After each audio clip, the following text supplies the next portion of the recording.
जय महाकाल, जय भवानी। मैं आप सबका स्वागत करती हूँ अपने YouTube चैनल भगवती कृपा ज्ञान प्रकाश में। क्या आपके भी ऊपर सवारी आती है? अगर हाँ, तो कुछ सावधानियाँ हैं जो आपको रखनी चाहिए, नहीं तो आपके ऊपर सवारी कभी नहीं आएगी। देखिए, किसी भी शक्ति की सवारी या उनकी ऊर्जा हमें बरसों की सालों की तपस्या से साधना से प्राप्त होती है। सवारी आना कोई खेल नहीं है। जोत जलाना, दिया बाती करना हर कोई कर देता है, लेकिन जिस तप से, जिस जप से, जिस भाव से सवारी आती है वह एक अलग चीज़ है।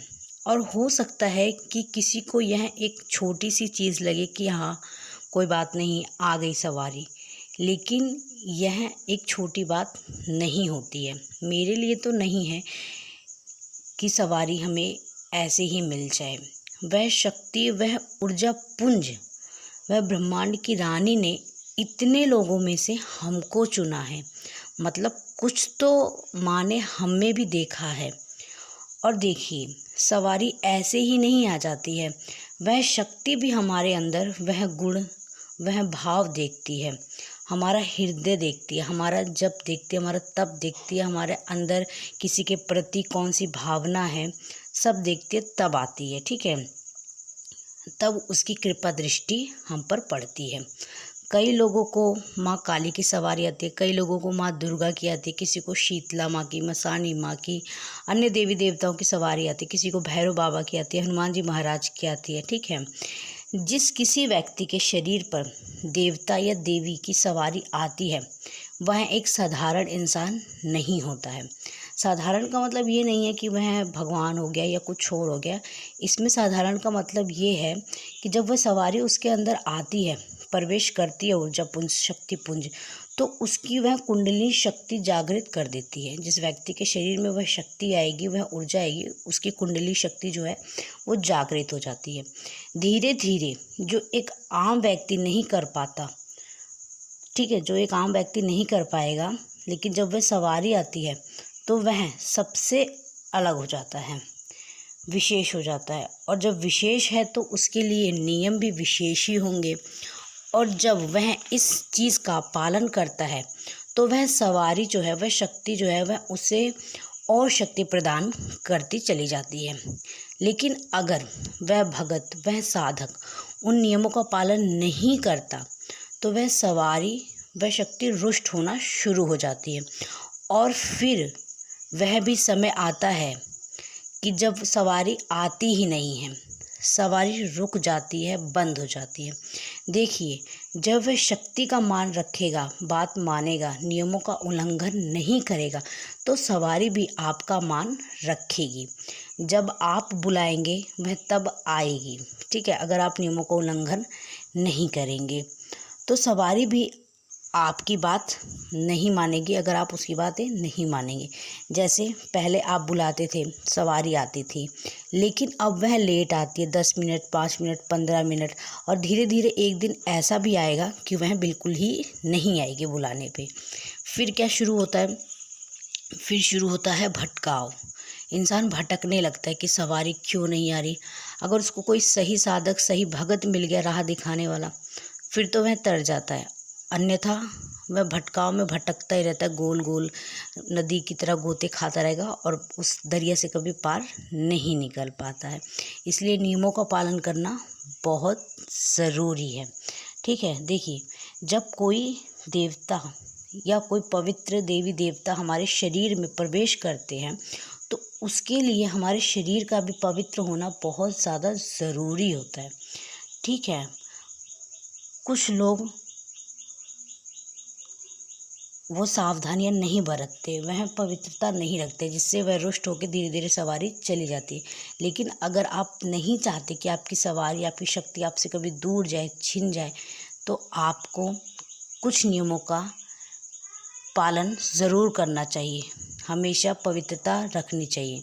अब जो मैं नियम आपको बताने जा रही हूँ, आप भी इन नियमों का पालन अवश्य करें, ताकि जो सवारी है वह लगातार आती रहे। पहला जो नियम होता है वह होता है इंद्रियों पे नियंत्रण। हमें अपनी इंद्रियों पे नियंत्रण रखना चाहिए। जैसे कि अगर सवारी आ रही है तो आपको विशेषकर इंद्रियों में नियंत्रण रखना चाहिए, भोग विलास से दूर रहना चाहिए, मानसिक रूप से भी और शारीरिक रूप से ब्रह्मचर्य का पालन करना चाहिए। ठीक है, देखिए हमारे ऊपर जिस भी सवारी की शक्ति आती है, जिस भी शक्ति की सवारी आती है, हमारा जो स्वभाव है ये वह धीरे धीरे उसी सवारी के जैसा हो जाता है, वह अपने जैसा हमको बनाने लगती है। ठीक है, तो आपको अपने इंद्रियों पे कंट्रोल रखना है। ठीक है, दूसरी जो चीज़ है वह है कि किसी भी व्यक्ति को अपशब्द, गलत शब्द बिल्कुल भी नहीं बोलना है अपने मुख से।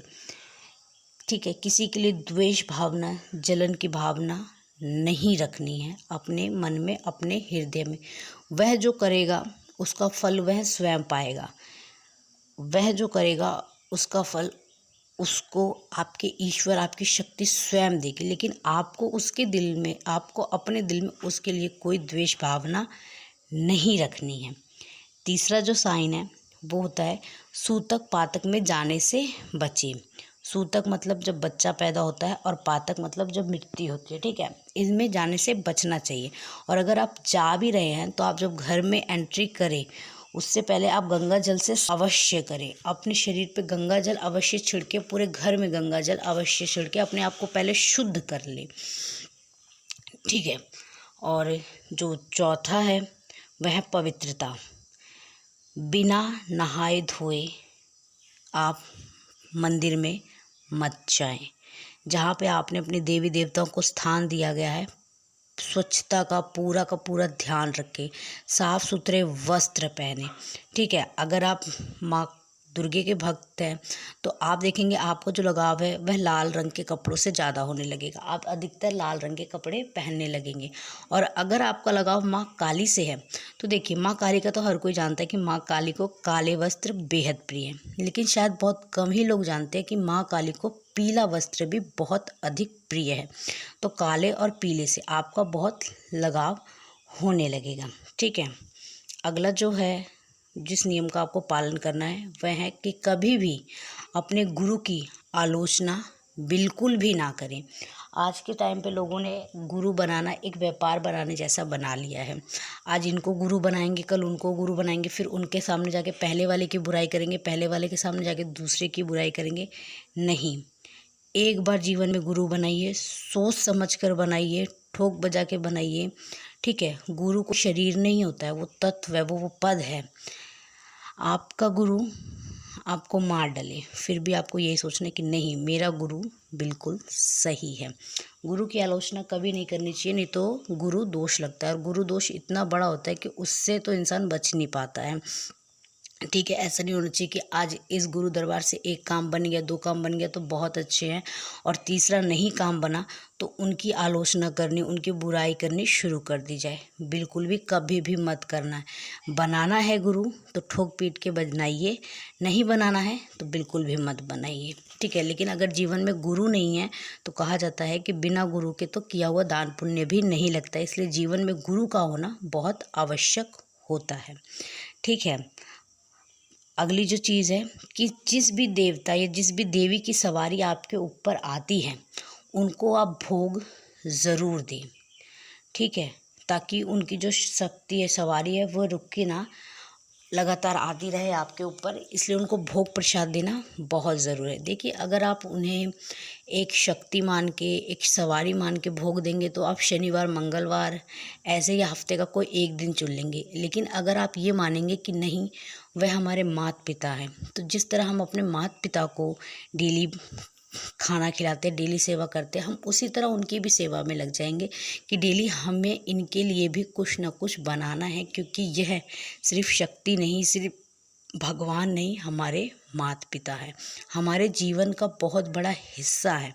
अगर ये सोच के हम उनको डेली भोग प्रसाद देंगे ना, गारंटी है कि सवारी कभी रुक ही नहीं सकती है, कोई आपका कुछ बाल भी बांका नहीं कर सकता है। अगर जिस दिन आपने अपनी शक्तियों को, अपनी सवारियों को, अपने देवी देवता को एक भगवान ना समझ के, एक मूर्ति ना समझ के ये समझ गए कि नहीं, इनमें जान है, ये हमारे माता पिता है, सबसे पहले यही हैं, कोई कभी कुछ नहीं बिगाड़ पाएगा आप लोगों का। ठीक है, और एक चीज़ जैसे मैंने आपको और बताई कि अपने मुख से किसी को बद्दुआ नहीं देनी है।